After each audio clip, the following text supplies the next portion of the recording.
La Sociedad Española de Radiodifusión presenta... Ser... ¡Viva la radio! Podcast. Siempre. Estás escuchando el Abierto de Hoy por Hoy. Cada día analizamos las noticias más relevantes de la actualidad, las claves políticas, económicas y sociales, con las voces de los protagonistas y los distintos puntos de vista de nuestros tertulianos. Tiempo para el análisis, tiempo para el abierto en esta mañana de miércoles con Elena Pisonero. ¿Qué tal? Muy buenos días. Buenos días, Ángel. Con Gonzalo Velasco, buenos días. Hola, Ángel, buenos días. Y con Ignasi Guardans, ¿qué tal? Muy buenos días. Muy buenos días. Vamos ya al tema, que tenemos muchas cosas que contar, porque además a las 9 hay sesión de control al gobierno, la primera sesión de control después de las elecciones del domingo, de las elecciones europeas del domingo, y con las consecuencias políticas y las declaraciones que ha habido después de esas elecciones. Pero antes me quiero detener en un dato que les adelantábamos hace tan solo unos minutos, un dato que se va a conocer, se va a oficializar esta mañana, pero que les podemos adelantar aquí en la SER. Nicolás Castellano, buenos días. ¿Qué tal? Buenos días, Ángel. Y es un dato tremendo, porque cuenta la ONG Caminando Fronteras que en los 5 primeros meses de este año, en el que, como recordarán, se han batido también récords de llegada de migrantes, también se ha batido otro registro, y es el registro de muertes. De muertes de migrantes que intentaban llegar. Son 5.000 personas ahogadas, Nico, en el mar en 5 meses. Esto es una cifra sin precedentes. Claro, primero el contexto. 23.000 personas han llegado a España en pateras y cayucos en lo que va de año. Es una cifra sin precedentes, particularmente en lo que se refiere, Ángeles, a la ruta canaria, que supera las 18.000. Sin embargo, hasta finales de mayo, 154 mujeres, 50 niños y niñas y otros 4.850 hombres, sobre todo jóvenes, no pudieron lograrlo, porque juntos suman los 5.054 víctimas mortales que se han cobrado las rutas marítimas irregulares en la frontera sur española, según el Observatorio de Derechos Humanos del colectivo Caminando Fronteras, cuya portavoz es Elena Maleno. La ruta atlántica sigue siendo la más mortífera. Hemos visto el año pasado cómo después de los conflictos políticos y sociales desde Senegal, muchas personas huían de ese país. Y hemos visto a principios de este año cómo la mayoría salen desde Mauritania, personas sobre todo procedentes del Sahel. Y por lo tanto sabemos que es una ruta migratoria de por sí muy peligrosa, a la que le están afectando esas políticas de la disuasión que expulsan a las personas migrantes a rutas migratorias cada vez más peligrosas. Hasta 47 embarcaciones han desaparecido con todas las personas a bordo, según denuncia este colectivo, que recoge estas alertas de las llamadas directamente de los propios náufragos en dificultades o de los familiares que alertan sobre la desaparición de algún ser querido. Según Maleno, uno de los problemas fundamentales es que los estados, incluidos España, no han fortalecido los medios de rescate. Y es que en este periodo evidenciamos una gran falta de medios de búsqueda y rescate cuando se alertan embarcaciones desaparecidas. Y esto ha sido clave en el aumento de víctimas en estos 5 meses. Tenemos el ejemplo de la embarcación que apareció en Brasil, de la que se había alertado a las autoridades, y también del último naufragio que llevaban desde el 3er día a la deriva y que fue encontrado por casualidad cuando se localizó a otras embarcaciones. Según Maleno, Ángels, uno de los grandes problemas es ese, que España, a pesar de tener medios, no planifica correctamente los rescates, y pone un par de ejemplos. Por ejemplo, la patera que apareció en Brasil, una patera con cadáveres momificados, a pesar de que ellos dieron la alerta de que estaba desaparecida. Nico, ¿y esta ruta, la ruta canaria, ya es la más mortífera del mundo? Es la más mortífera del mundo, comparada, por ejemplo, con lo que está sucediendo ahora mismo en Grecia o en Italia. No tiene precedentes. Según datos oficiales, si fuéramos a los de Naciones Unidas, a los de la OIM, nunca se habían registrado tantos desaparecidos y tantas muertes en la ruta canaria. El problema es que se encuentran muy pocos cadáveres y ya, por ejemplo, este colectivo los da por desaparecidos. Y sobre las cifras, sobre la narrativa, Canarias ahora mismo aglutina más llegadas que todas las costas griegas juntas. España es, por muy poco, ahora mismo la principal ruta migratoria hacia la Unión Europea, 23.000 frente a 22.000 llegadas a las costas italianas. Sobre las cifras, sobre la narrativa y sobre estas políticas que, según Maleno, generan muertes, esta reflexión sobre la influencia de la extrema derecha. Se habla mucho de las llegadas, ¿no? Y con ello se alimentan los discursos racistas en Europa, ¿no? Que asiste a ese despliegue de la extrema derecha. Pero los estados no están contando las víctimas, ni están analizando quiénes son los responsables, ni están interesados en poner medios para que desciendan las muertes. Es una política consensuada desde Europa. Después de Canarias, Ángel, otro dato, la ruta argelina que va hacia Almería o la Comunidad Valenciana suma 246 víctimas mortales, y en el estrecho, desde el norte de Marruecos, 24 personas murieron en los primeros 5 meses del año intentando entrar a nado a Ceuta, y otras 47 en la ruta del Mar de Alborán. Nico, gracias. Hasta luego. Permítame que repita la cifra, ¿eh? Son 5.000 personas ahogadas en el mar en solo 5 meses. Eso da una media de unos 30 muertos al día entre los migrantes que intentaban llegar a España en patera o en cayuco. Y entre estos 5.000 muertos hay 50, como mínimo, 50 niños. Ponemos, Gonzalo, en una pantalla estos datos y en otra pantalla la reflexión que hacía ahora Elena Maleno, ¿no? El discurso sobre la migración, lo que se ha hablado y que ha sido uno de los discursos bandera de la extrema derecha durante esta campaña electoral. ¿Cómo no hemos hablado de esto? ¿Cómo no hemos hablado de esto en profusión? ¿Cómo no hemos hablado de los detalles, de la gestión, de cómo se administra esto, que no es un problema, que es una realidad estructural global, no solamente europea, desde luego no solo canaria? En Europa funciona un principio de subsidiariedad a nivel jurídico y de principios, es decir, las administraciones escalan de tal manera que siempre funciona el principio de la administración más elevada. Pero cuando se trata de gestionar un problema local, la subsidiariedad funciona hacia abajo. Todo le toca a la administración local, en este caso a la administración canaria o a la administración española. Esto no es un problema ni canario, ni es un problema español, y tampoco es un problema exclusivamente europeo, aunque desde luego lo es en buena medida porque Europa tiene historia, y tiene más historia que identidad. Esto de la identidad europea, pues mira, debatimos, hablamos, hay rasgos, características, hay momentos definitorios, pero está claro que no tenemos una identidad definitiva, al menos esencial, metafísica. Pero desde luego lo que tiene Europa es historia. Tiene una historia, entre otras cosas, de colonización, de extractivismo. Tiene una historia que, por lo tanto, nos hace responsables de la recepción de todos esos flujos de migración que no son solamente resultado de la historia europea, que son resultado de la historia de un capitalismo global que ha generado una frontera norte-sur que ahora mismo mucha gente trata de superar, de cruzar por estos medios que les hacen jugarse la vida. Yo creo que de esto tendríamos que hablar.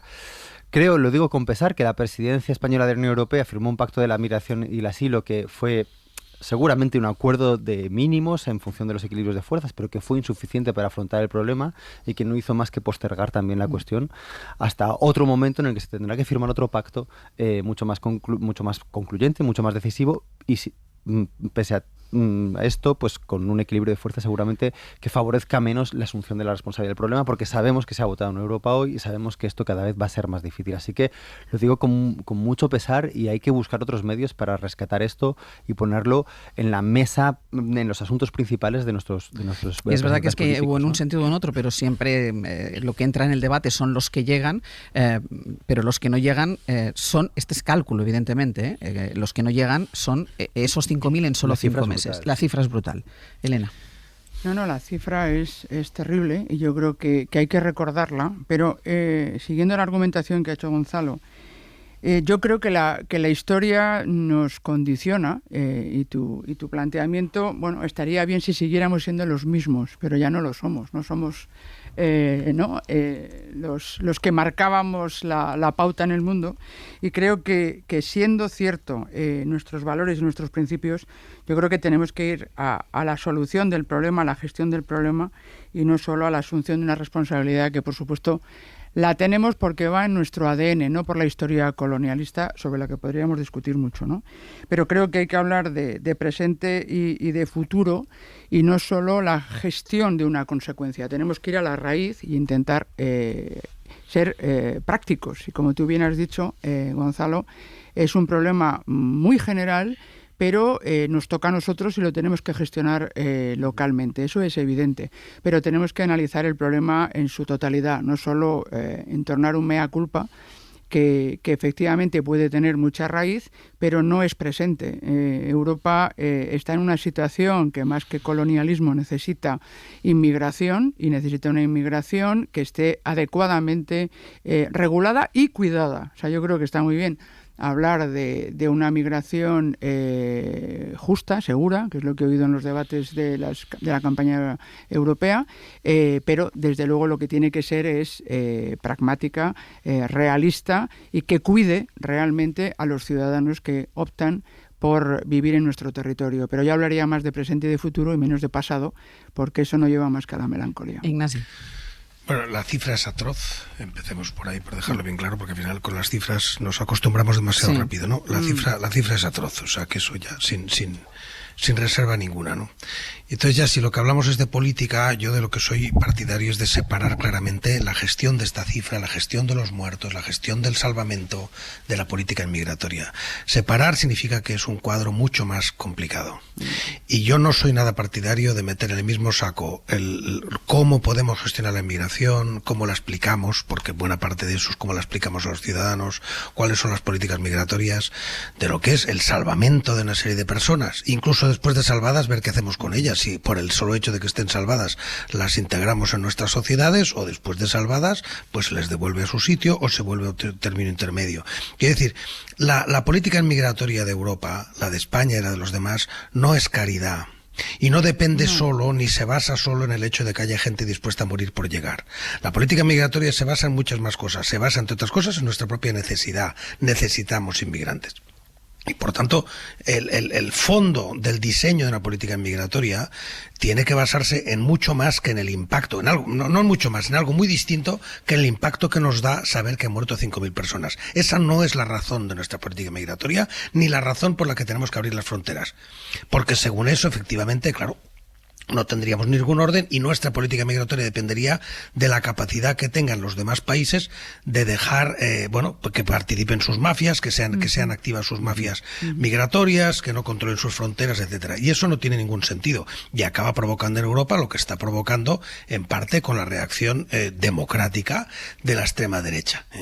Entonces, yo creo que hay que separar totalmente los discursos. Uno es el discurso humanitario, es el discurso de los medios de salvamento. Decía Elena Maleno que ahora no hay suficientes, pues hay que poner más medios de salvamento, hay que reforzar eso, hay que trabajar ahí y separar eso, o por lo menos no identificar eso, con lo que es cuál ha de ser nuestra política migratoria. Y nuestra política migratoria es la de atender a la necesidad que tiene Europa de determinada mano de obra, un poco más en el caso de refugiados políticos, en el sentido amplio, de gente perseguida, etcétera, y en el caso en el resto, pues tener unos acuerdos con los países de origen, luchar mucho más duramente con todos los que se están lucrando con eso, porque toda esa gente probablemente habían pagado para luego acabar muriendo, llamemos a las cosas por su nombre, ninguno de esos montó su propia barca, y pagaron para morir, y eso hay alguien que se ha lucrado para que esas personas murieran, y por tanto, a eso hay un trabajo que hacer. Hay un trabajo de, efectivamente, desarrollar, invertir muchísimo más en los países de origen de esa migración, etcétera. Así que, resumo, no es lo mismo la lucha para evitar que mueran 5.000 personas con decir, no, tenemos que abrir todos porque somos todos culpables. No, esto no va así, y además porque somos estados democráticos, hay puntos en los que y espacios en los que la migración no se está gestionando bien y en los que creo que hay que tratarla de una forma mucho más inteligente. Pero Ignasi, yo no, me gusta el razonamiento, pero yo no creo que sean dos compartimentos tan estancos, porque mientras estancos no, claro, pero distintos. Sí, distintos sí, pero son vasos comunicantes, porque mientras no se regule, mientras no se busque la solución, más allá de que es urgente los medios, etcétera, etcétera, pero mientras no se regule, no se busque la solución, no se contrate en origen, no todo eso, la gente se subirá subiendo a una barca intentando cruzar el mar. Bueno, pero yo no, por supuesto que no pretendo que sean estancos, nada es estanco, o sea que si tú luchas, ya sé que cualquier comparación que haga, lo digo ya como nota antes de empezar, cualquier comparación que se haga pues puede ser ofensiva porque estamos hablando de personas y claro, es muy difícil compararlo con nada más, pero asumiendo eso y dejando claro que la comparación no es equiparación, es estrictamente comparación. En la droga, pues en un tema tienes consumo, en otro tienes plantación, en otro tienes tal. En lo que sea, en las inundaciones, en 1000 temas tienes aspectos muy distintos y hay que tratarlos todos a la vez. Y a mí lo único que protesto, y lo digo claro, es la sensación de que como a todos nos escandaliza y nos indigna con razón saber que hay 5.000 muertos, pues a partir de ahí la política migratoria tiene que ser que esos 5.000 muertos tendrían que ser hoy residentes en Cuenca. No tiene nada que ver una cosa con otra. Salvar la vida de esas 5.000 personas no significa asumir que esas 5.000 personas hoy tendrían que estar paseando libremente por España. No es verdad. Exacto. Bueno, yo creo que tu precisión es importante primero para visibilizar la precariedad de los medios de rescate, ¿no? Que dependamos de las barcazas de ONGs que luchan contra las legislaciones nacionales para rescatar a estas personas, cuando tenemos recursos, cuando estamos invirtiendo en tanques que se van a quedar en talleres seguramente durante otros 20 años y que habrá que desempolvar en el próximo conflicto dentro de un cuarto de siglo, pues parece que es asombroso, ¿no? Entonces yo creo que ahí hay un buen punto. Hay que invertir en la gestión de ese rescate. Y una de las cosas que también implica tu distinción es que Europa ya tiene muros. Es decir, muchas veces decimos, no, hay gente, partidos que dicen, hay que construir muros. Yo creo que tu reflexión a lo que lleváis a pensar es, no, es que ya hay unos muros de mar, pero los muros están construidos y lo que deberíamos hacer es derribarlos y administrar la entrada de una manera colegiada. Desde luego los 5.000 en Cuenca, pues bueno, a lo mejor en Cuenca hay bastante espacio por otro lado, pero desde luego lo que habría que haber es una gestión colegiada de esa inmigración.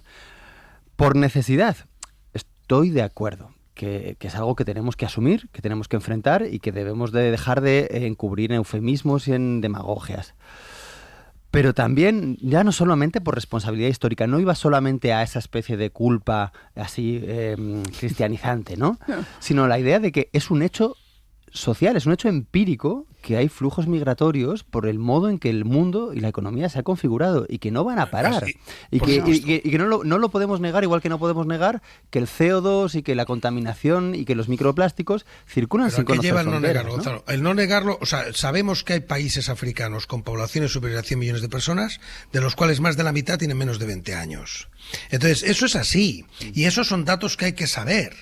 Y por supuesto, yo no estoy diciendo, la última cosa que propondría es negar la realidad, pero justamente porque la realidad está ahí, a lo que me rechazo por igual, y si alguno se ofende, lo lamento, pero este tema de inmigración, más vale que nos dejemos de paños calientes. Yo rechazo por igual el discurso antiinmigratorio como el buenismo ingenuo de que Europa tiene que aceptar a toda persona que tenga hambre en África. Y es ridículo cuando escucho alguna de esas cosas, que por un complejo de culpa o porque tenemos que tener una solidaridad universal, nosotros tenemos que tener las puertas abiertas a todos. No tenemos que tener las puertas abiertas a todos. Lo que tenemos que hacer es una inmigración inteligente y sobre todo permitir que cada vez menos gente tenga que salir de su lugar de origen. No, estoy bastante de acuerdo con el planteamiento que ha hecho Ignasi. Y hay veces que hay que dejarlo así de claro, ¿no? Mencionaba Ángels, y me parece que es muy importante cuando estamos en estos cambios tan importantes y tan radicales en todo el mundo a la vez, es los vasos comunicantes, pero sobre todo esa mirada de conjunto en la que lo que tú haces con una mano afecta a lo que haces en la otra. Es decir, si tú no das las señales adecuadas en el ámbito del salvamento, como bien decía también Ignasi, es decir, oye, está muy bien visto y muy separado, eso es una cuestión humanitaria y va con nuestra cultura y nuestro ser, porque cumplimos lo que decimos, buscar el mejor rescate y el mejor cuidado de esa gente que está sufriendo, pero con un mensaje claro de que eso no quiere decir que esa sea la vía natural para entrar en Europa, porque sería un error garrafal. Ya nos gustaría, ¿no?, poder acoger y cuidar y dar un futuro a todos los que vengan de países especialmente pobres, pero es que no podemos. O sea, yo creo que eso hay que tener un baño de realidad y ser conscientes de que ojalá, y eso es lo que deberíamos preocuparnos o de lo que nos deberíamos ocupar, mejor dicho, tuviéramos un modelo verdaderamente de progreso, que quiere decir que sientas las bases para generar una riqueza que puedas compartir con más gente. Pero lamentablemente esa no es la realidad. Y por lo tanto es importante dar las señales adecuadas. Ese es el buenismo que decía Ignasi, que estoy de acuerdo, y que más allá de que no comparta los principios, lo que no podemos compartir es confundir los deseos con la realidad. Pero cualquier señal que demos van a seguir haciendo lo mismo. Bueno, sobre todo si dices que tiramos las barreras y que venga todo el mundo. Eso es así. No, lo que digo es que tirar las barreras quiere decir tener política de inmigración clara, tener claro cuáles son las necesidades, quién puede recibir, cómo se puede recibir y cómo se pueden poner de acuerdo a través de tratados internacionales, acuerdos bilaterales entre países, la gestión de esos flujos migratorios. Eso es lo primero. Y lo segundo, hacer un esfuerzo de verdad de inversión para estar en el terreno y controlar quiénes son quienes ponen en esos barcos, porque ellos se lanzan a esto y hacer un esfuerzo de inteligencia y de defensa verdaderamente como tiene que ser, en lugar de dar por supuesto que bueno, la defensa es recibir y volver a mandar a otro lado de la frontera. En cualquier caso, ojalá se abran paso este tipo de debates. Ojalá, cerrados los ciclos electorales, ojalá se abran paso este tipo de debates. Hacemos una pausa.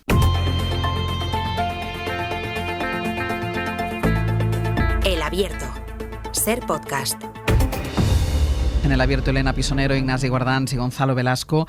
Han pasado 3 días ya desde las elecciones europeas y siguen goteando los efectos de los resultados. Los resultados fueron particularmente malos, y ya lo comentamos aquí la noche electoral en Sumar, y se han traducido de manera particularmente confusa en este espacio político. Ana Fernández Vila, buenos días. ¿Qué tal, Ángel? Buenos días. Porque ayer tuvo que salir a matizar su renuncia a Yolanda Díaz. El lunes dijo que dejaba de ser la coordinadora, que dimitía como coordinadora de Sumar, que dejaba el liderazgo orgánico, pero a la vez va a coordinar la estrategia y va a seguir en el gobierno.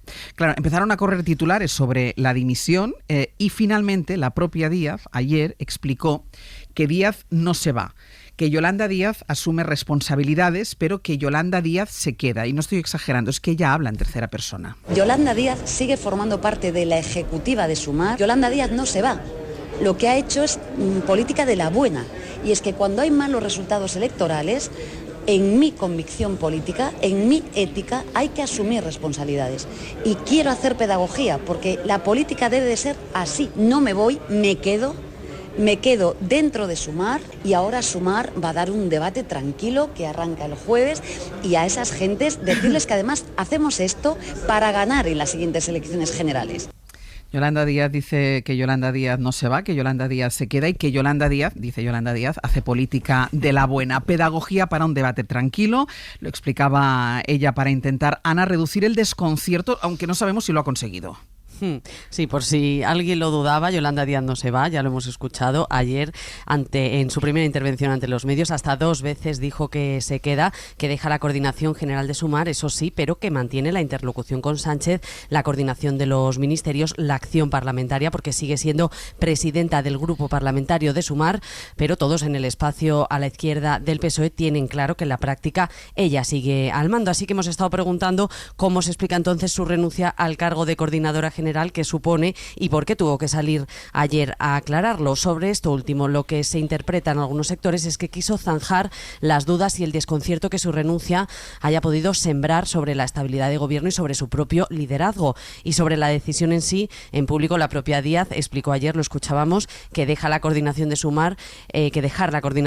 Sumar es su forma de asumir responsabilidades, de hacer política de la buena y de garantizar que Sumar llega fuerte a las próximas elecciones generales. Y en privado, lo que nos explican algunas fuentes es que lo que se busca con este movimiento, que llega tras los sucesivos batacazos electorales y las duras críticas de los socios, es blindar el capital político de Díaz de cara a las próximas elecciones generales, reforzando su papel de vicepresidenta de Trabajo y distanciándose de los líos internos del espacio. Y de hecho, esto es lo que dijo ayer el portavoz Íñigo Errejón cuando le preguntaron en rueda de prensa si quieren que Yolanda Díaz sea candidata a las futuras generales. Yolanda es nuestro mayor activo político y electoral, y yo creo que con eso se lo estoy diciendo todo.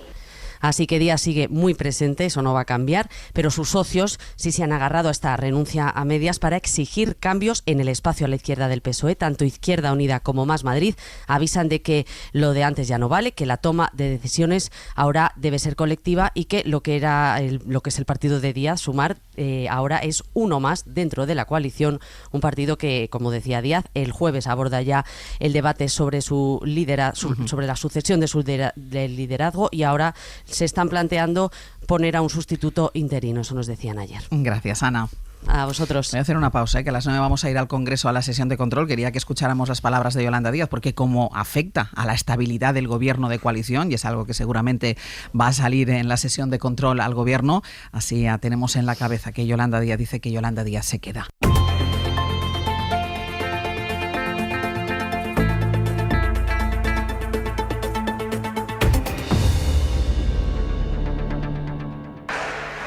Esto que escuchan es sonido en directo del Congreso de los Diputados. Hasta ahora está prevista que empiece la sesión de control al Gobierno. Es la primera sesión de control después de las elecciones europeas del domingo, después de esos 2 escaños de diferencia entre el Partido Popular y el Partido Socialista, y después de ese amago de dimisión de Yolanda Díaz. Vamos a ver qué es lo que planea sobre esta sesión de control. La primera pregunta, como siempre, la va a formular el líder de la oposición, Alberto Núñez Feijóo, al presidente del Gobierno. Muchas gracias, señora presidenta. Señor presidente, recordará usted que en su investidura le dije que estaba cometiendo un error. Y aquí están los resultados. Su gobierno está desbordado, está paralizado. Usted y los suyos están acorralados por varios casos de presunta corrupción. La mayoría de sus socios están haciendo aguas y los que les ostentan en pie ya empiezan a abandonarle y de hecho lleva usted perdidas varias votaciones en el Congreso. Ya sé que me responderá a lo que nos tiene usted acostumbrados a la Cámara. Hablará usted de la derecha, de la ultraderecha y del fango. De la derecha, de la ultraderecha y de Franco. Pero después de que diga usted esto, la realidad continuará exactamente igual. En lo que va de legislatura, mi partido ha conseguido tramitar más leyes desde la oposición que usted desde el gobierno. Sé que a nadie en su partido se atreve a decírselo, pero lo piensan, señor Sánchez, lo piensan. Haga caso, no eternice lo que es inviable. Se lo reitero, no eternice lo que es inviable. Esto ya no da más de sí. Fíjese, desde su derrota el domingo, 1. La manipulación fraudulenta del CIS, otra vez al descubierto. 2. La justicia le ha tenido que pedir que le deje trabajar en paz. 3. Se ha visto que aplicar la ley de amnistía no va a ser coser y cantar. Por eso usted la retuvo. Y usted lo sabía. Y lo ocultó. 4. Ha estafado a los votantes de Cataluña entregándole la presidencia del Parlamento a los independentistas. 5. Otra persona de su círculo más íntimo vuelve a estar investigada por corrupción. Una más. Y 6. Tiene usted una vicepresidenta que ha dimitido un poquito. Y aún es miércoles, señor Sánchez, aún es miércoles. ¿Usted de verdad cree que se puede gobernar así? Mire, la última vez que nos vimos aquí usted dijo que se iba a dar el gustazo de ganarme. Pues el gusto es nuestro, señor Sánchez. Señoría, no tiene usted un gobierno sólido, no tiene mayoría garantizada, no tiene presupuestos y no tiene apoyo suficiente en las urnas. Déjelo ya. Sea usted responsable y pregunte a los españoles si quiere un gobierno estable o no. Señoría, solamente tiene usted una posibilidad. ¿Le va a entregar usted la presidencia de la Generalitat al señor Puigdemont para que le deje gobernar un tiempo más? Esa es la pregunta, señoría. Díganos algo, aunque ya sabemos que su palabra vale tanto como los pronósticos. Ha agotado el tiempo en la primera intervención. ¿No tendrá posibilidad de réplica a lo que le diga el presidente del gobierno? También obliga de esa manera que Pedro Sánchez tenga que consumir sus 2 minutos y medio del tirón. Del tirón. No creo que tenga problema. Muchas gracias, señor Feijóo. Señor presidente del gobierno, cuando quiera. Muchas gracias, señora presidenta. En fin, este intercambio de monólogos en el que usted ha instalado esta sesión de preguntas al gobierno. Enhorabuena, señor Feijóo, porque con su resultado el pasado domingo ha logrado que los suyos le permitan continuar al frente del Partido Popular haciendo oposición durante un tiempo más. Se le va a hacer un poco largo. Se le va a hacer un poco largo, señor Feijóo. ¿Qué quiere que le diga? Y debería aprovechar un poco mejor el tiempo, porque ya le veo a usted reiterando aquello de elecciones anticipadas. Usted empezó el liderazgo del Partido Popular como un año antes de las elecciones generales del pasado 23 de julio y entonces ya usted pedía elecciones anticipadas. Luego pasó lo que pasó el 23 de julio, usted no reconoció el veredicto de las urnas y se hizo célebre aquella frase del señor Feijóo de que no es presidente del gobierno porque no quiere. Ahora resulta que quiere hacer una moción de censura con aquellos que no quiso ser presidente del gobierno. En fin, todo un galimatías coherente con su forma de hacer política, señor Feijóo. Y luego vino el señor Aznar, su autor intelectual, aquel que dijo eso de quien pueda hacer que haga. Pusieron en marcha esa máquina del fango y ¿todo para qué, señor Feijóo? Primero, para que sigamos en la misma situación que en el punto de partida, señor Feijóo. Usted en la oposición y los progresistas en el gobierno. Y lo más grave... Se va escuchando de fondo a la vicepresidenta primera del gobierno, que va coreando al presidente. Toda esa máquina del fango, ¿para qué? ¿Para qué? Usted abrió la puerta a los gobiernos autonómicos y municipales a la ultraderecha. Usted lo que ha hecho con su polarización, con su desinformación, habiéndose convertido en el portavoz de una organización ultraderechista como Manos Limpias, es que hoy no tengamos una ultraderecha, sino tengamos 2 ultraderechas. Y esa es una responsabilidad que usted tiene como consecuencia de la polarización y del discurso ultraderechista de ustedes. Señor Feijóo, lo que le digo es lo siguiente.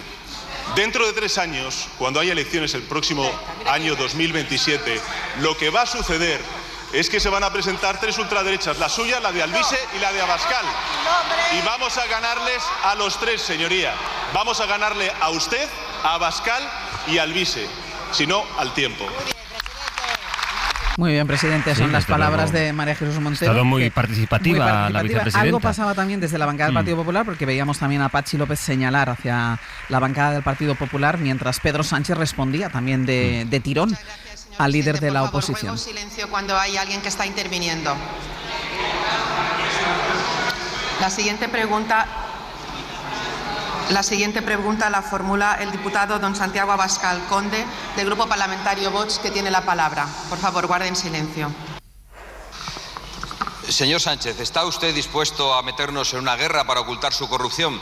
Se lo pregunto porque para tapar su corrupción política y económica, usted la ha emprendido a conflictos diplomáticos y a insultos a diestro y siniestro por todo el mundo. Usted ha iniciado conflictos diplomáticos gravísimos con Argentina y con Israel. Usted ha insultado a la primer ministra de Italia. Usted ha insultado al primer ministro de Hungría, que pronto será el presidente de turno de la Unión Europea, lo que no parece muy inteligente. Usted ha insultado a quien muy pronto gobernará en Estados Unidos y ha insultado a quien más pronto que tarde gobernará en Francia. Todo para tapar su corrupción política representada en la ley de amnistía, que representa el fin de la igualdad de los españoles ante la ley, y la corrupción política de sus ministros y de su familia, y nada para defender los intereses de España y de los españoles.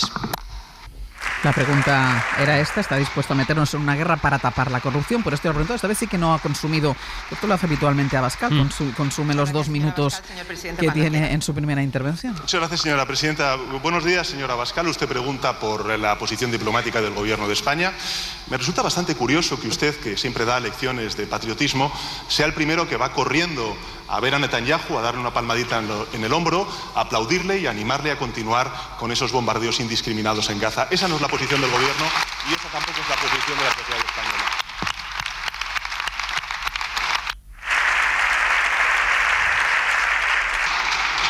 Gracias, señor presidente. Señor Abascal, cuando quiera. Intentos de división, de odio, mentiras y manipulaciones. Usted ha vuelto a ser en su respuesta un perfecto representante de este gobierno, o mejor, un perfecto representante de sí mismo. Todo para tapar la corrupción de sus ministros, todo para tapar la corrupción de su hermano, todo para tapar la corrupción de su esposa. Corrupciones que ya están siendo investigadas en los tribunales en los que estamos personados. Y cuando digo todo es todo, usted inicia conflictos diplomáticos e insulta personalmente a los jueces. Usted, lo que le ha valido un durísimo reproche por unanimidad del Consejo General del Poder Judicial. Y nada para defender los intereses de España y de los españoles nunca. Todo para permanecer en el poder a cualquier precio, como ha hecho con ese acto de corrupción política que es la ley de amnistía, que le ha permitido comprar su investidura. Por cierto, todo ello gracias al Partido Popular Español, que no bloqueó en el Senado, pudiendo hacerlo la ley de amnistía, y gracias al Partido Popular Europeo de la señora von der Leyen, que está blanqueando al señor Sánchez, que representa a un gobierno de la extrema izquierda con la que el Partido Popular Europeo parece que está dispuesto a pactar. Señor Sánchez, nada, nunca para defender a los españoles que padecen las consecuencias de la inmigración ilegal, nada para proteger a las mujeres de la inseguridad y de las violaciones que aumentan con su gobierno, nada para proteger al campo español y a la industria nacional de la amenaza de muerte del Pacto Verde y de la Agenda 2030. Y de todo ello le pediremos cuentas, y de todo ello tendrá que responder ante los tribunales, y no habrá nada que pueda hacer para impedirlo, aunque lo intentará todo, porque ya hemos dicho muchas veces que lo peor de Sánchez está por llegar. Señor Sánchez, todo lo que he dicho es verdad y usted lo sabe. Y nada de lo que usted va a decir es verdad y también lo sabe. No desaprovecha Santiago Abascal ninguna ocasión en las sesiones de control en sus comparecencias, también para dar un toque al Partido Popular. Lo ha hecho también esta vez. Muchas gracias, señora Abascal. Señor presidente, cuando usted quiera. Muchas gracias, señora presidenta. Señor Abascal, comprendo su nerviosismo. Lo comprendo. Le ha salido un duro rival.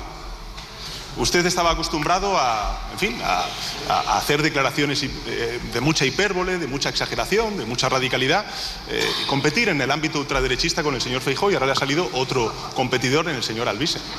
Lo que demuestra, señorías, algo que hemos debatido a lo largo de esta campaña electoral de las elecciones europeas, y es que no hay una ultraderecha buena y una ultraderecha mala. Lo que hay es una derecha aún peor que mala, que lo que hace es, con su discurso ultraderechista, engordar y multiplicar a la ultraderecha, antes con ustedes y ahora con ustedes y con el señor Alvise. Y yo sé, señoría, Yo sé, señoría, que nosotros somos un problema para esa internacional ultraderechista ahora mismo de 3 cabezas en España, el señor Feijóo, usted y el señor Alvise. Lo somos porque con hechos estamos demostrando la falacia de todos los bulos, la desinformación y las difamaciones que ustedes profieren y expanden con su máquina del fango. Estamos demostrando que se puede subir el salario mínimo interprofesional y crear empleo. Más de 21 millones de personas trabajando y cotizando en la Seguridad Social. Estamos demostrando que luchando contra el cambio climático se puede reindustrializar también nuestro país. Estamos demostrando cómo, por ejemplo, la defensa de la igualdad real y efectiva entre hombres y mujeres hace que tengamos hoy sociedades más fuertes, más cohesionadas, que tengamos por primera vez en la historia de la Seguridad Social 10 millones de mujeres trabajando y cotizando en la Seguridad Social. Y yo sé que somos un problema para ustedes, señoría. Somos un problema para ustedes. Al final, señor Abascal, ¿usted de dónde salió? Usted salió del Partido Popular. ¿De dónde sale Alvise? Sale del Vox del señor Abascal. Son como esas muñecas rusas, ¿no?, que cabe una dentro de la otra. Y esa es la internacional ultraderechista en España. 3 cabezas que durante los próximos 3 años van a ver cómo este gobierno implementa una agenda progresista en favor de la convivencia, los derechos sociales, la creación de empleo y la reindustrialización. Y como le he dicho al señor Feijóo, cuando llegue el 2027 volverán a perder. La apuesta por esa larga legislatura la ha hecho ya en su respuesta a Alberto Núñez Feijóo, lo hace también en su respuesta a Santiago Abascal, el presidente del Gobierno. Muchas gracias, señor presidente. La siguiente pregunta la formula el diputado don Gabriel Rufián y Romero, del Grupo Parlamentario Republicano, que tiene la palabra. Muchas gracias, presidenta. Buenos días, señor presidente. ¿Teme usted una moción de censura? Muchas gracias. Esta es la pregunta directa, la moción de censura de la que habló Alberto Núñez Feijóo durante la campaña electoral. Señora presidenta. Gracias, señor Rufián, por su pregunta. A ver, de personas desesperadas como el señor Feijóo me temo cualquier cosa. Pero creo que también la moción de censura que anunció el señor Feijóo con aquellos con los que pudo ser presidente, pero no es presidente porque no quiso, y ahora parece que sí quiere hacer esa moción de censura, se califica por sí misma. Por tanto, yo no voy a añadir mucho más a un debate que me parece que está francamente agotado.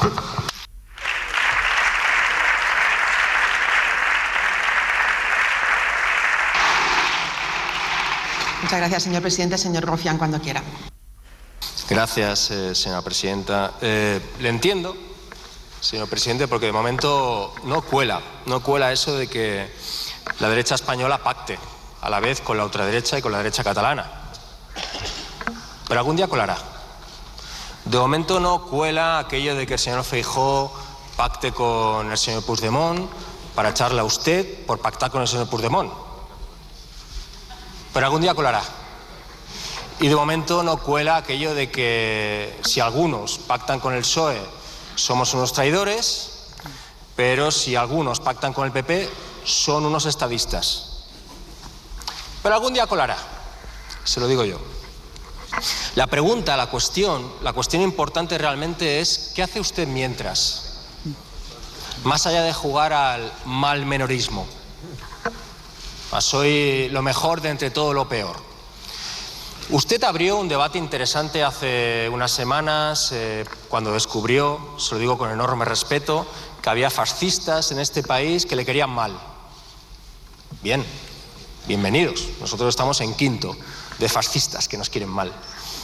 Está bien, pero más allá de enviar cartas a la ciudadanía, que está bien, usted, más allá de correos o de Twitter, tiene el BOE. Ustedes tienen el BOE. ¿Quieren acabar con la maquinaria del fango? ¿Propuestas? Votemos aquí, mañana, vocales del Consejo General del Poder Judicial. Mañana. Vetemos a empresas privadas que han colaborado con la maquinaria del fango en contratación pública. Mañana. Aumentemos multas por perseguir, difamar, mentir, de 14.000 a 150.000 euros. Hagámoslo. Si se quejan, por algo será. Hagámoslo. Más allá de enviar cartas. Y sobre todo, le puedo asegurar a la gente todo esto le importa cero. Le importa cero. Mejoremos sus condiciones de vida. Porque cuando la izquierda no crea condiciones de vida, lugares de vida mejor, la derecha crea cavernas y la gente entra. Señor. Emplazamiento directo, además, con mañana mismo de Rufiana Sánchez. Que es verdad que abrió el presidente del Gobierno un debate que se quedó en la apertura del debate. Señora presidenta, señor Rufián, me sería muy fácil decirle, con todos los respetos, que después de la votación de la mesa del Parlamento de Cataluña, haciendo a Junts precisamente presidente del Parlamento de Cataluña, pues es algo contradictorio con su voluntad de entendimiento con las fuerzas parlamentarias progresistas en este Congreso de los Diputados. Pero me quedo con esa parte, porque efectivamente a lo largo de estos últimos 6 años hemos desarrollado una asociación estratégica en todo lo que tiene que ver con el avance en derechos sociales del Grupo Parlamentario Socialista, del Grupo Parlamentario de Sumar y también de Esquerra Republicana. Es algo que aprecio, que valoro, que he dicho siempre, cada vez que he tenido ocasión de subir a esa tribuna o desde aquí, y que además reitero para los próximos años. Y ojalá podamos entendernos en Cataluña, porque creo que merece la pena que podamos hacer gobiernos transversales, gobiernos donde al final el progreso, los derechos sociales y la convivencia prime sobre otras cuestiones. Pero en fin, eso se tendrá que decidir en el Parlamento de Cataluña. Aquí, sobre lo que usted me plantea, decirle lo siguiente. Creo que este gobierno efectivamente tiene ante sí una agenda de lucha y de reducción de la desigualdad extraordinaria. Pienso, por ejemplo, en la política de vivienda, en el problema fundamental que tienen los jóvenes y una clase media trabajadora sobre la imposibilidad de poder acceder a una vivienda. Eso está ahí.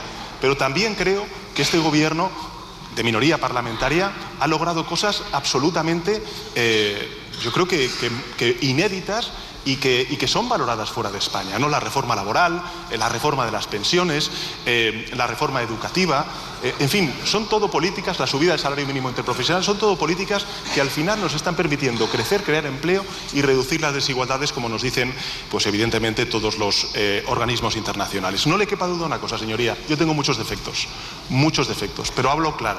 Y también digo una cosa, señoría, Yo me propuse presentar un paquete de calidad democrática antes de que termine el verano, y voy a presentar ante las Cortes Generales ese paquete de calidad democrática.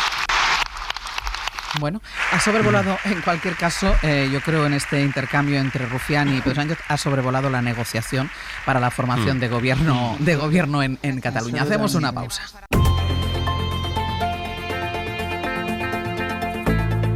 El Abierto.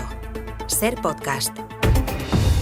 En El Abierto, Elena Pisonero, Ignasi Guardans y Gonzalo Velasco. Voy a retomar el tema que planteábamos antes de escuchar la sesión de control, donde evidentemente ha salido la dimisión de Yolanda Díaz. De hecho, le ha dicho Alberto Núñez Feijóo, tiene una vicepresidenta que dimitió un poquito, y todo viene a cuenta porque los malos resultados cosechados por Sumar en las elecciones del domingo, bueno, llevaron a Yolanda Díaz a decir que dejaba la dirección de la ejecutiva de Sumar, aunque ayer matizó, es decir, deja la coordinación general de Sumar, pero no deja la coordinación del grupo parlamentario, no deja la coordinación de los ministros de Sumar dentro del gobierno, y por eso ayer se matizaba a sí misma, hablando de sí misma. Yolanda Díaz sigue formando parte de la ejecutiva de Sumar. Yolanda Díaz no se va.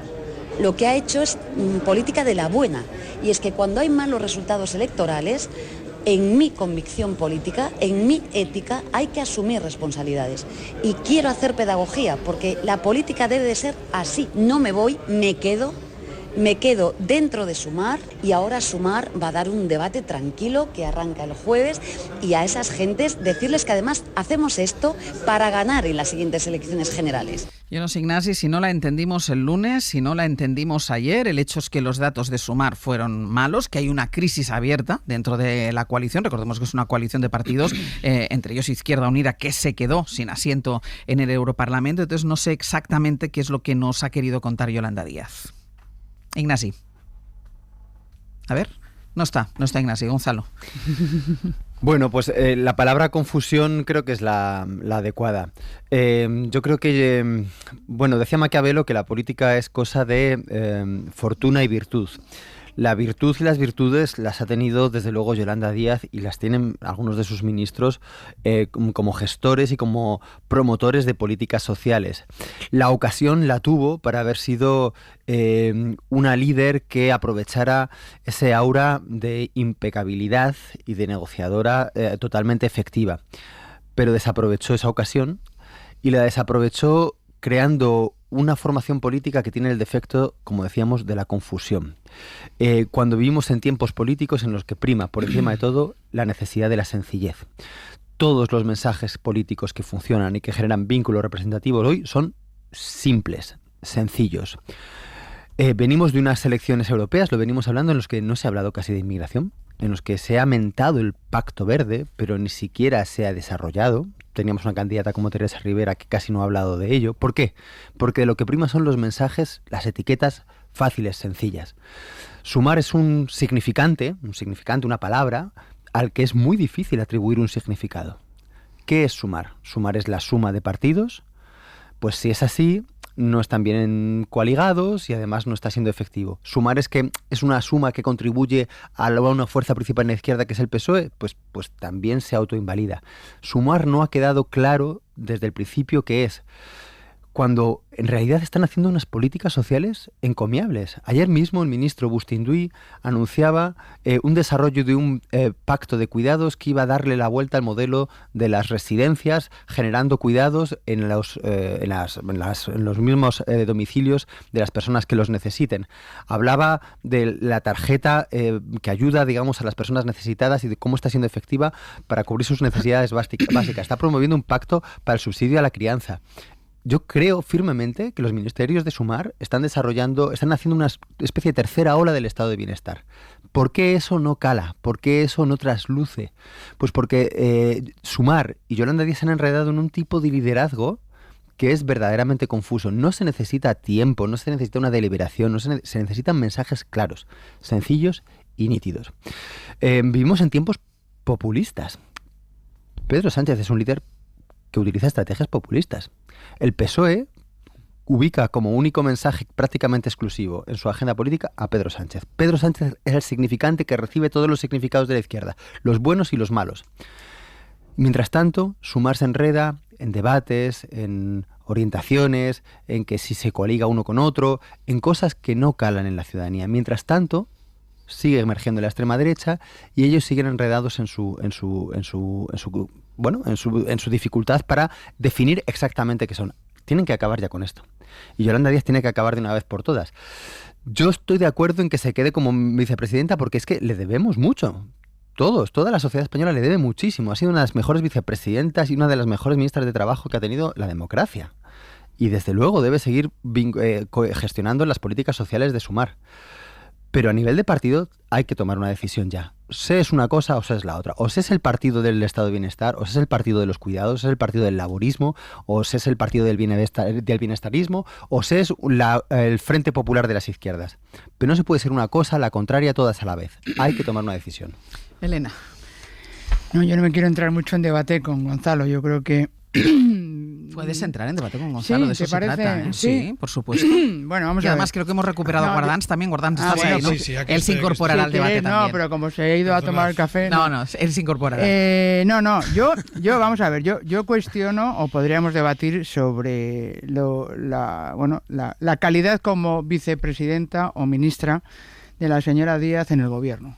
El gobierno se caracteriza no por actuar como un grupo parlamentario o portavoz de grupos sociales, sino como aquel que asume la responsabilidad de ejecutar políticas, de gestionarlas, ¿no? Y a mí a veces me da la sensación de que efectivamente se está a las maduras, pero no a las duras, ¿no? Yo creo que la vicepresidenta Díaz, más allá de que se desdoble, es que claramente tiene una vocación de estar en el gobierno para actuar como si fuera, como digo, un grupo parlamentario en el que se presentan propuestas y se cree que con decir se hacen. No, y hay que hacerlas. La responsabilidad es no solo palabras, sino acciones y asumir las consecuencias, ¿no? Yo, desde luego, no creo que la buena política sea renunciar a lo que menos me cuesta y quedarme en lo que me interesa. A mí me parece que es una señal terrible de lo que no debe ser la responsabilidad en política. Lo siento mucho, porque la responsabilidad es estar ahí y si estás en un gobierno, asumes lo que decide el gobierno, no solo la parte que te interesa. Y lo que sí que estoy de acuerdo claramente en lo que has dicho, Gonzalo, es que el presidente Sánchez ha capitalizado y ha asumido todos los mensajes de la izquierda más radical y del independentismo. Y yo lo que me pregunto es que ¿dónde está el socialismo? Y esto es lo que los ciudadanos, desde luego, todo ese discurso que se hace de ventajas sociales no está siendo refrendado, desde luego, en Europa, y en España yo creo que cada vez tiene menos apoyos, ¿no? Yo no lo digo como algo eminentemente malo, digo que es la forma de hacer política hoy. Bueno, no, es que yo no lo acepto. ¿Qué quieres que te diga? Es decir, que porque esté de moda ser populista, plantearte y ser populista, que lo que quiero decir es que digo cosas que luego no cumplo, o que desde luego no pongo las bases para que se haga una realidad, no me parece que debamos aceptarlo. Y eso no quiere decir que los que no estemos en esa posición, pues seamos la fachosfera. Lo que somos es más responsables y más serios en los planteamientos que hacemos de hacer lo que decimos. Ahora podrás responder, Gonzalo. Déjame que vaya a Ignasi. Ignasi. Sí, a ver, sobre lo que es o no es sumar, se ha hablado mucho desde el momento mismo de las elecciones y antes, ¿no? Y yo estoy entre los que creen que sumar no existe, que sumar es un ente de razón, que estudiamos cuando estudiamos filosofía, es un ente de razón, es un ente de razón, que sin traslación ninguna a la realidad exterior, solo existe en la imaginación de la gente, es una ficción jurídica, también podríamos utilizar, o sea que y lo ha demostrado y no va más allá. Por tanto, los problemas de liderazgo no son solo del talante o del carácter o de la falta de compromiso, de la falta de liderazgo de parte de Yolanda Díaz, que todo eso está ahí, sino que realmente es muy difícil liderar algo que no existe y que no tiene entidad. Y eso en un primer momento no lo parecía, porque los espejismos parecen espejismos hasta que llegas y ves que no hay agua, pero de lejos parece que es un espejismo, ¿no? Entonces, esa es la situación, y por tanto en ese sentido le estoy bajando la responsabilidad a Yolanda Díaz, porque es que realmente, aunque ella fuera la macro líder, veríamos que tampoco hay nada. Ahora, que encima asume confusión con esa especie de medio dimisión que le ha dicho... Solo un poquito, ha dimitido solo un poquito. Exactamente. Dimisión solo un poquito, pues claro, esto ya roza el ridículo, ¿no? O sea, que efectivamente tiene la responsabilidad, lo que le quede de responsabilidad, de poner orden, de dejar claro cuál es el futuro de ese espacio, cómo empieza el futuro de ese espacio, cómo se sientan, qué van a hacer. Podrían mirar lo que está ocurriendo del otro lado de la frontera, que efectivamente nos va a afectar mucho, supongo que hablaremos después. Ahora hablaremos de eso. Nos va a afectar muchísimo, pero claro, no estamos en una isla, nos va a afectar muchísimo lo que ocurra del otro lado de la frontera, y creo que pinta muy mal, personalmente creo que pinta muy mal para los que queremos algunas cosas, y por tanto estar jugueteando esa especie de discusión de tribu interior, pues no lleva absolutamente nada.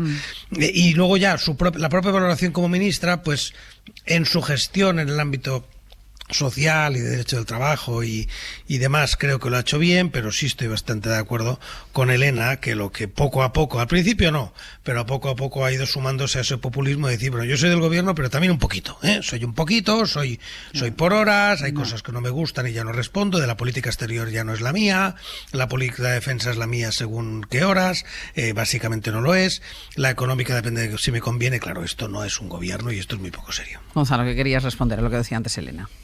Bueno, yo creo que sí que se ha legislado muchísimo en la anterior legislatura, en esta muy poco, desde luego, de momento, entre otras cosas porque no hay presupuesto general del Estado y por lo tanto las propuestas no se pueden materializar, pero sí que hay muchas iniciativas novedosas, innovadoras y que desde luego están generando un beneficio a la gente. Pero vivimos en un momento, vamos a decirlo con el trumpismo, pero al revés. Si Trump dice que podría matar a una persona en la calle y que no pasaría nada, aquí Yolanda Díaz o Pedro Sánchez podrían conseguir el pleno empleo y no tenían ni un voto adicional. Porque la política se mueve en otro terreno, se mueve en el terreno de la representación, de la escenificación.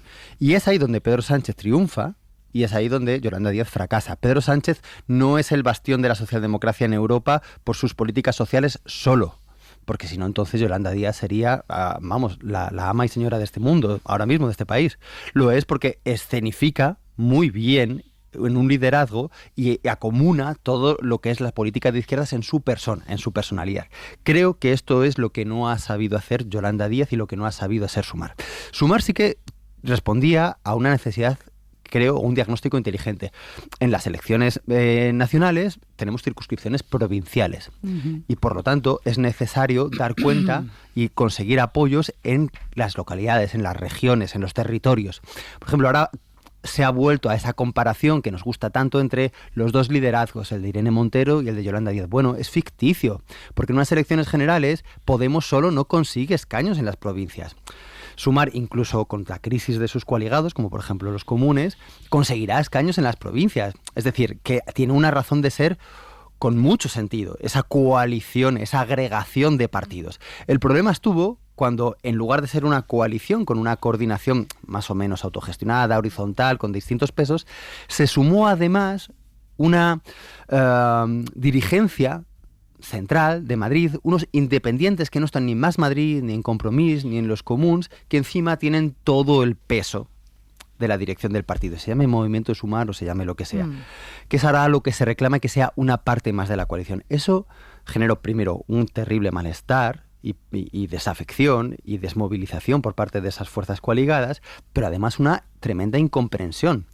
¿Qué representan esos que no están ni en un lado ni en otro, ¿no? Por lo tanto, yo por eso digo, esto tiene que ser o una apuesta por un mecanismo agregador o una apuesta por un partido programático de izquierdas. Una de las dos cosas. No es un partido, no es un partido.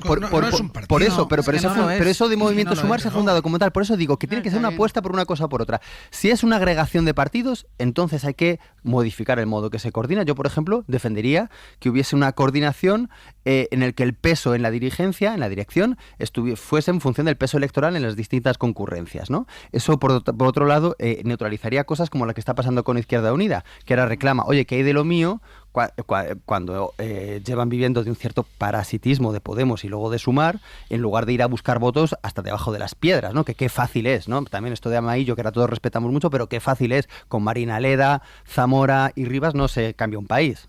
Pero bueno, entonces, o abogas por eso, o esa coordinación horizontal, o abogas por un partido que represente, por un significante, porque es que son importantes las palabras. Sumar no es nada, pero se requiere una palabra que represente las políticas que se están haciendo, que está haciendo Mónica García cuando dice que va a financiar las gafas y las lentillas, cuando dice Pablo Puigdemont que va a crear un subsidio a la crianza. Eso necesita representación. Ignasi. No, dije un día, y la gente se rió, algunas personas se rieron cuando lo dije, y al final se ha confirmado que Sumar era la operación reformista, la operación Roca de izquierdas, ¿no?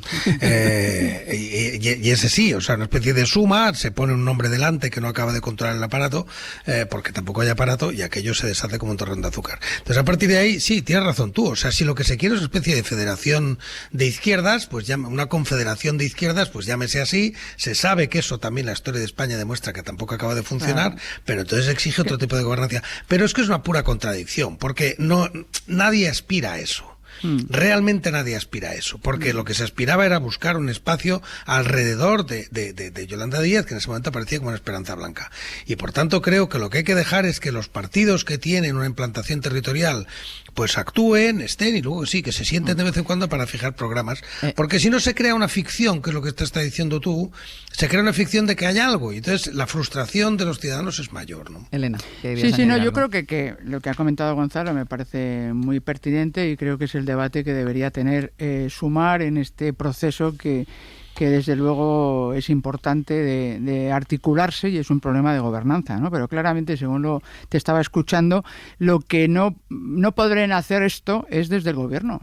Que yo creo que la verdadera renuncia la tendría que haber hecho la vicepresidencia. Es que el planteamiento que tienen como grupo político reivindicativo no puedes estar reivindicando desde el gobierno, que es el que tiene que dar la respuesta. Eso es lo que está generando una tensión que desde luego la inhabilita para seguir en una posición de gobierno, porque no se hace responsable de las acciones de gobierno. Y obviamente el presidente Sánchez, que tiene muchas cualidades, además de muchos defectos, como él ha reconocido esta mañana, entre esas habilidades está el capitalizar todo ese sentir, porque él es el que las está ejecutando. Nosotros solo depende o un poco. Le achica el espacio a la izquierda. Claro, claramente. Pero también eso es un boomerang para el propio presidente Sánchez en términos del socialismo, que está un poco huérfano, sinceramente. Decía Guardans que esto nos lleva a hablar de lo que está pasando al otro lado de la frontera, porque es verdad que ahí las elecciones europeas han supuesto una auténtica revolución. A las 11 de la mañana está previsto que comparezca el presidente de la República, Emmanuel Macron. La intención intención del líder de los conservadores de romper el cordón sanitario. Bueno, primero el Frente Popular, esa especie de Frente Popular que conocimos ayer que iba a hacer la izquierda, pero después esa maniobra del líder de la derecha tradicional, de la derecha heredera de Gaulle y de Chirac, de pactar con la extrema derecha, pero no de pactar a posteriori, sino de pactar, presentarse a las elecciones en coalición. La verdad es que ha supuesto una auténtica revolución en Francia. Corresponsal Vicens Batalla, buenos días. Hola, buenos días, Ángels. Tanto es así que hay una parte del partido que está intentando forzar la dimisión del actual líder de esa derecha. Va por libre, no consultó con su partido esta decisión y además el argumento que él ha esgrimido tampoco ha gustado entre los suyos, porque dice que deben aliarse los que tienen las ideas correctas y los valores correctos, con lo cual da por supuesto que la extrema derecha tiene las ideas correctas y los valores correctos. Sí, esto ha sido un terremoto en Francia, no porque no hacía tiempo que se veía venir que finalmente un partido tan débil como el de la derecha tradicional, los republicanos, no acabara partiéndose por en medio, que es lo que está ocurriendo en las europeas de este domingo. Tuvieron un 7%, todavía tienen 61 diputados, pero Ciotti, que es alcalde de Niza, también lo justifica para no perder este grupo parlamentario más o menos amplio, ¿no? Y lo que le acusan el resto de dirigentes, líderes regionales y los diputados que van a volver a presentarse es de que parece que lo único que le interesa es salvarse a él mismo. De hecho, hay una ejecutiva a las 3 de la tarde hoy, donde lo normal es que lo echen. Si no se va él, hay una moción de confianza preparada para que él se vaya. Pero escuchemos cómo justificaba ayer al mediodía, cuando sorprendió a todo el mundo en la primera cadena de televisión privada, Ciotti, las razones de este pacto. Una alianza de derechas con el reagrupamiento nacional, con sus candidatos, una alianza a la derecha, con todos aquellos que se identifican con las ideas de derecha, con los valores de derecha.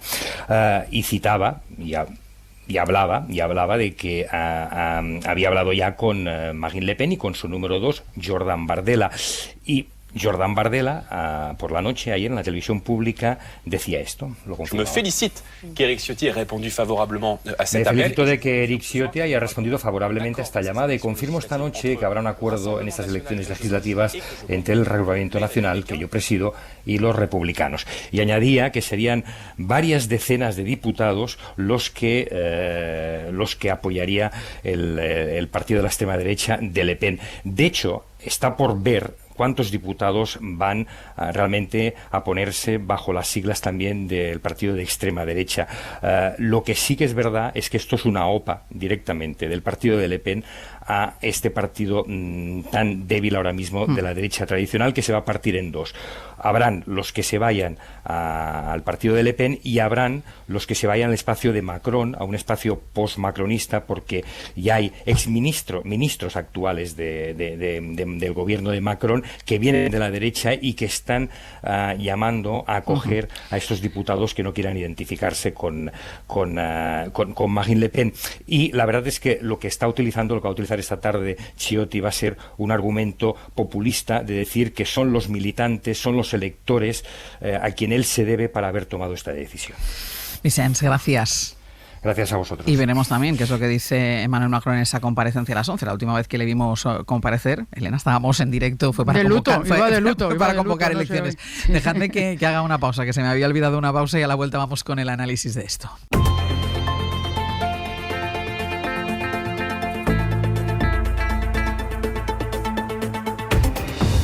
En el abierto, Elena Pisonero, Ignasi Guardans y Gonzalo Velasco. Y vamos con ese terremoto que supusieron los resultados electorales en Francia el domingo. Además, terremoto que se ha provocado inmediatamente. Nos decía Vicens Batalla la misma noche electoral que ahí los sondeos van a misa, tan a misa van, que poco después de conocer los sondeos, el presidente Emmanuel Macron convocó esas elecciones legislativas para el día 30 en esa primera vuelta. Primero conocimos la posibilidad de ese Frente Popular de la izquierda, pero ayer, Guardans, ese salto del cordón sanitario que la derecha tradicional había siempre tejido en torno a la ultraderecha, y esa posibilidad planteada por el líder de esa derecha tradicional, cuestionada por parte del partido, para ir en estas elecciones coaligados con la extrema derecha de Le Pen. cuestionada por parte del partido, pero hoy mismo Le Figaro, que no deja de ser el órgano representativo de la voz de la derecha razonable en Francia, no lo ve tan mal. Pues no solo no lo ve tan mal, sino que ha ocurrido a hacer una encuesta en la que acredita que el 50% de la militancia o del electorado, del 50% de los votantes apoyan ese cambio. Ese es el argumento que esgrime además el líder del partido. Bueno, claro, y que yo creo que es perfectamente verosímil que sea así, o sea, que ahí está, Bardella pues ha tenido esa capacidad, el elemento, es decir, está muy bien y hacemos bien en etiquetar todo de extrema derecha, pero creer que nada cambia en Francia, y no es verdad. Por ejemplo, el elemento migratorio ha cambiado radicalmente. Cada uno tiene sus encuestas, yo sabéis que trabajo en parte en Francia también y tengo muchos amigos allí, etcétera, tengo mis propias fuentes, que vale como la encuesta de un taxista de Madrid, ¿no? Que sabemos que es relativa, pero que vale lo suyo, ¿eh? Bueno, pues en ese tipo de encuestas lo que estoy percibiendo es que, por ejemplo, el elemento migratorio no es el que era. Lo voy a decir de otra manera, que Le Pen tiene mucho voto musulmán, aunque parezca contradictorio y que contradiga todos los esquemas, porque hay mucho inmigrante musulmán o de origen árabe, llámalo como quieres, de origen norteafricano, que lo que quieren es ley y orden. Y que quieren ley y orden y quieren esa cosa que ha ocurrido ya otras veces y también le pasa a Trump en algunos casos, que dicen, oiga, pues una vez estamos dentro, pues lo que queremos es orden y no esta cosa que hay, ¿no? Y entonces, por tanto, esa sensación de que a un lado están los demócratas y europeos, etcétera, y al otro lado una especie de persona monstruosa, pues no es así y ya está. Y esa es la realidad que está ocurriendo en Francia. Por tanto, hay un terremoto estructural muy profundo y cualquier análisis de cualquier perspectiva tiene que basarse en la ley electoral francesa. Y la ley electoral, el sistema electoral hace que haya una elección, como sabéis, a 2 vueltas, y entonces aquí todo lo que hay que analizar es lo que ocurrió en la segunda vuelta. En la primera es exactamente igual. En la primera sí puede haber pactos arriba y abajo, pero en la segunda vuelta solo va a estar el primero y el segundo.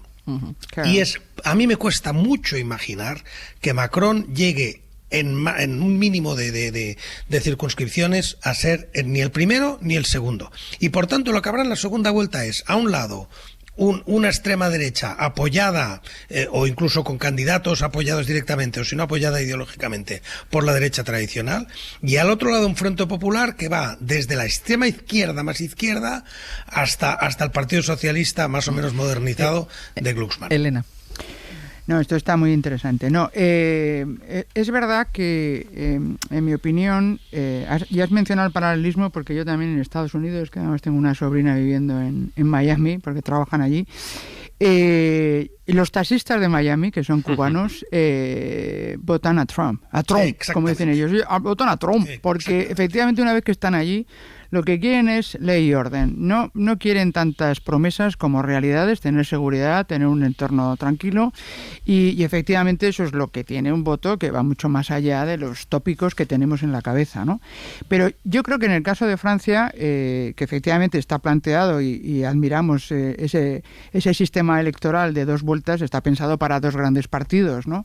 Y si no pasas el corte estás muerto. Y en esa perspectiva es en la que a mí me gustaría analizar la realidad de una Francia que yo también conozco bastante bien y que valoro mucho, o de una Alemania, ¿no? En el que yo llamaría el ensimismamiento de las élites, ¿no? Yo creo que han dejado hacer durante mucho tiempo porque tenían muchas rentas de las que vivir, protegiendo sus áreas de poder, y de repente despiertan porque las están perdiendo. Y esto es como el abrazo del oso y decir, ostras, que esto al final está pasando lo que yo jamás pensé que iba a pasar, y viene, como tú bien has dicho, de una mala observación de la realidad o una mirada muy sesgada. Gonzalo. Sí, bueno, yo no tengo amigos ni voy en taxi en París, pero tienes amigos en París, quieres decir. En París no se puede. Un amigo tengo, pero comes croissants. Y leo mucho a Guillermo Fernández Vázquez, que es un buen amigo que escribe mucho sobre la extrema derecha francesa, y tenéis razón en una cosa, ¿no? Marine Le Pen no es del todo asimilable porque lleva muchos años. Recordemos que el sorpaso de su padre, con el que se separó ideológicamente, a Jospin fue en 2002. Son 25 años de asentamiento de este partido, ¿no? Marine Le Pen, por ejemplo, en las anteriores elecciones asumió como símbolo una rosa socialismo, Violeta, feminismo. Se le atribuye eso que se llama el welfare chauvinismo, ¿no? O sea, un estado del bienestar, pero chauvinista, solo para los franceses. Bueno, es verdad que es algo distinto y que en ese sentido se ha podido asentar, pero también yo creo que podemos interpretar a Francia como el preludio de algo que puede pasar en toda Europa. ¿Por qué? Porque allí ya nadie más tiene que perder, todos han perdido todo. Y por lo tanto, puede que esa conmoción en el sistema de partidos se extienda a nivel europeo, ¿no? Parece que el Partido Popular Europeo hoy es muy fuerte después de estas elecciones europeas y que por tanto lo es fuerte en otros ámbitos nacionales, porque puede pactar tanto con socialistas como con la extrema derecha, está en esa posición de gozne. Pero es que se está disolviendo por su derecha. Y es que puede acabar asimilada por una extrema derecha si no tiene y no vuelve a una idea de conservadurismo o de liberalismo fuerte y programático, ¿no? Pausa y seguimos. Pausa y seguimos. It's midnight Cinderella, but don't you worry none, 'cause I'm Peter, the pumpkin eater, and the party has just begun. I guess your Prince Charming wasn't after all.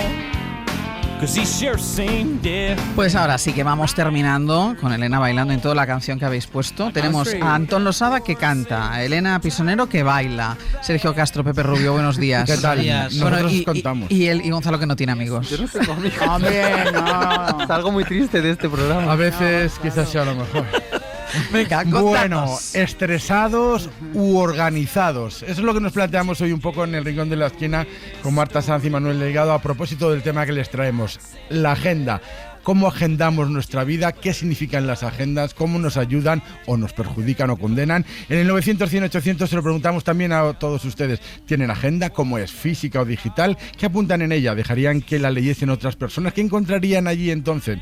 ¿Qué dice esa agenda de usted? ¿Conserva agendas del pasado? ¿Presume de agenda? ¿O pasa de estar agendado? 900-100-800. Agendado me suena un producto. Agendado. No, es una marca blanca. Sí. Agendado. Bueno, carta desde el más allá con Roberto Villar, que hoy le escribe un personaje de cuento, la Cenicienta, que no sé en qué momento está de su vida, pero bueno, está en el más allá y nos va a escribir una carta desde allí, a ver qué tal le va con las hermanastras, sus zapatos de cristal y todo esto. Bueno, y en el viaje de ida, pues arrancamos con una hora que va a estar dedicada al motor, y el viaje de ida con Eduardo Barreiro, el Henry Ford gallego español. Y vamos a terminar con una charla interesante. Les proponemos que nos acompañen a conocer un poco mejor a Carmelo Espeleta, que es el gurú, el que está detrás de todo lo que ustedes ven en el apasionante mundo del motociclismo mundial. Vale, pues saldremos pitando entonces. Muy rápido. La última hora se nos va a pasar volando, ya veréis. Elena Pisonero, Ignasi Guardans, Gonzalo Velasco, muchísimas gracias. Y hasta la semana que viene. Adiós. Para no perderte ningún episodio, síguenos en la aplicación o la web de la SER, Podium Podcast o tu plataforma de audio favorita.